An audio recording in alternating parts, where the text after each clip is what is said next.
ಎಲ್ರಿಗೂ ನಮಸ್ಕಾರ. ಇವತ್ತು ನಾವು JCTU joint committee of trade unions Ballari ನಾವೆಲ್ಲರೂ ಕೂಡ ಇನ್ಶೂರೆನ್ಸ್ ಸೆಕ್ಟರ್, ಬ್ಯಾಂಕಿಂಗ್ ಸೆಕ್ಟರ್ನಲ್ಲಿರುವಂತಹ ಎಲ್ಲರೂ ಸೇರಿ ಇವತ್ತು ಒಂದು ದಿನದ ಮುಷ್ಕರವನ್ನು ನಮ್ಮ ಬಳ್ಳಾರಿಯಲ್ಲಿ ಮಾಡ್ತಾ ಇದ್ದೇವೆ. ಇದರ ಮುಖ್ಯ ಉದ್ದೇಶ ಏನಪ್ಪ ಅಂತ ಹೇಳಿದ್ರೆ, ಕೇಂದ್ರ ಸರ್ಕಾರ ಆಂಟಿ ಲೇಬರ್ ಕೋಡ್ಸ್ನ ಇಂಪ್ಲಿಮೆಂಟ್ ಮಾಡಿದೆ. ಇದರ ವಿರುದ್ಧವಾಗಿ ನಮ್ಮ ಮೊದಲನೇ ಹೋರಾಟ. ಇದರ ಜೊತೆಗೆ ಮತ್ತು ಹಲವಾರು ಬೇಡಿಕೆಗಳನ್ನು ಮುಂದಿಟ್ಟುಕೊಂಡು ಇವತ್ತು ನಾವು ಹೋರಾಟ ಮಾಡ್ತಾ ಇದ್ದೀವಿ. ಅದನ್ನು ಮುಖ್ಯವಾಗಿ ನಮ್ಮ ಇನ್ಶೂರೆನ್ಸ್ ಸೆಕ್ಟರ್ನಲ್ಲಿ ವಿದೇಶಿ ನೇರ ಬಂಡವಾಳ 100% ಮಾಡಿರುವುದು ಇದು ನಿಜಕ್ಕೂ ನಾಶ ಮಾಡುವಂತಹ ಒಂದು ಕಾಯ್ದೆ. ಇದರ ವಿರುದ್ಧವಾಗಿ ನಾವು ಹೋರಾಟ ಮಾಡ್ತಾ ಇದ್ದೇವೆ. ಇದರ ಜೊತೆಗೆ ನಮ್ಮ LICಯಲ್ಲಿ ಡಿಸ್ಇನ್ವೆಸ್ಟ್ಮೆಂಟ್ ಮತ್ತಷ್ಟು ಬಂಡವಾಳವನ್ನು ಹಿಂತೆಗೆಯುವಂತಹ ಪ್ರಯತ್ನ ಬಿಜೆಪಿ ಸರ್ಕಾರ ಮಾಡ್ತಾ ಇದೆ. ಅದರ ವಿರುದ್ಧ ಕೂಡ ನಾವು ಹೋರಾಟ ಮಾಡ್ತಾ ಇದ್ದೀವಿ.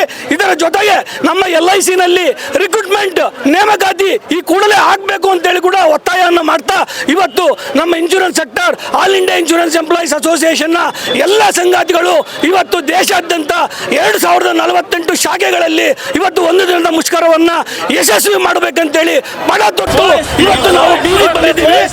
ಏನೇ ಆಗಲಿ, ಈ ಕೇಂದ್ರ ಸರ್ಕಾರ ಏನಿದೆ, ಬಿಜೆಪಿ ಸರ್ಕಾರ ಏನಿದೆ, ಮೋದಿ ಸರ್ಕಾರ ಏನಿದೆ, ನಮ್ಮನ್ನೆಲ್ಲರನ್ನು ಕೂಡ LICಯನ್ನ, ಬ್ಯಾಂಕಿಂಗ್ ಸೆಕ್ಟರ್ ಅನ್ನ ನಾಶ ಮಾಡುವಂತ ರೀತಿಯಲ್ಲಿ ಕೆಲಸ ಮಾಡ್ತಾ ಇದೆ. ಇದರ ವಿರುದ್ಧವಾಗಿ ನಾವು ಇವತ್ತು ಹೋರಾಟ ಮಾಡ್ತಾ ಇದೀವಿ.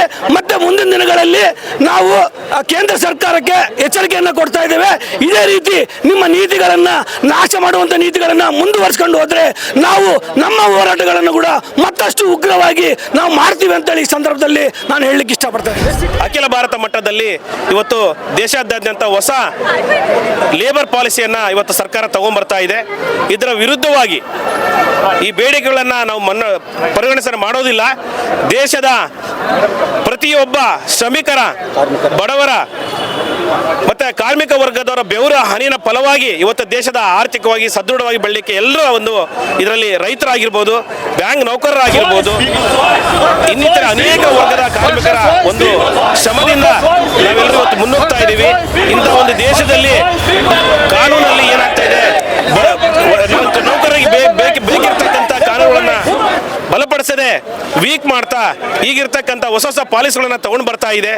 ಸೊ ಅದರ ವಿರುದ್ಧವಾಗಿ ದೇಶದಾದ್ಯಂತ ಬ್ಯಾಂಕ್ ನೌಕರರು ಕೂಡ ಇದರಲ್ಲಿ ಪಾಲ್ಗೊಳ್ತಾ ಇದ್ದೀವಿ. ಇದರಲ್ಲಿ BFI, AABA, AOBA ಮತ್ತು ನಮ್ಮ ಕೆನರಾ ಬ್ಯಾಂಕ್ ಫೆಡರೇಷನ್ ಕೂಡ ನಾವು ಈ ಒಂದು ಚಳವಳಿಯಲ್ಲಿ ಭಾಗವಹಿಸ್ತಾ ಇದ್ದೀವಿ. ಇದರ ಮುಖ್ಯ ಉದ್ದೇಶ ಇಷ್ಟೇ, ಬ್ಯಾಂಕ್ ಸೆಕ್ಟರ್ ಅಲ್ಲಿ ಏನಾಗಿದೆ, ಬಹಳಷ್ಟು ತೊಂದರೆಗಳನ್ನು ಅನುಭವಿಸ್ತಾ ಇದ್ದೀವಿ. ರಿಕ್ರೂಟ್ಮೆಂಟ್ ಇಲ್ಲದೆ ತೊಂದರೆ ಆಗ್ತಾ ಇದೆ.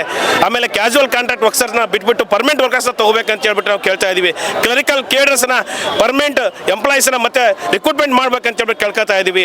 ಅನೇಕ ಇನ್ನಿತರೆ NPI ಕಡಿಮೆ ಮಾಡಲಿಕ್ಕೆ ಸರಿಯಾದ ಸಾಲ ವಸೂಲಾತಿ ಒಂದು ನೀತಿಗಳನ್ನು ಸರ್ಕಾರ ಜಾರಿ ಮಾಡಬೇಕಾಗಿದೆ ಅಂತ ಹೇಳ್ಬಿಟ್ಟು ಈ ಮುಖಾಂತರ ನಾವು ಡಿಮ್ಯಾಂಡ್ಸ್ ಇಟ್ಕೊಂಡು ಅಖಿಲ ಭಾರತ ಮಟ್ಟದಲ್ಲಿ ನಾವು ಬ್ಯಾಂಕ್ ನೌಕರರು ಮತ್ತೆ ಇನ್ಶೂರೆನ್ಸ್ ನೌಕರರು ಎಲ್ಲರೂ ನಮ್ಮ ಒಂದು ಬೇಡಿಕೆಗಳ ಈಡೇರಿಸೋಕ್ಕೋಸ್ಕರ ಇವತ್ತು ದೇಶಾದ್ಯಂತ ಚಳವಳಿಯಲ್ಲಿ ಪಾಲ್ಗೊಂಡಿದ್ದೀವಿ.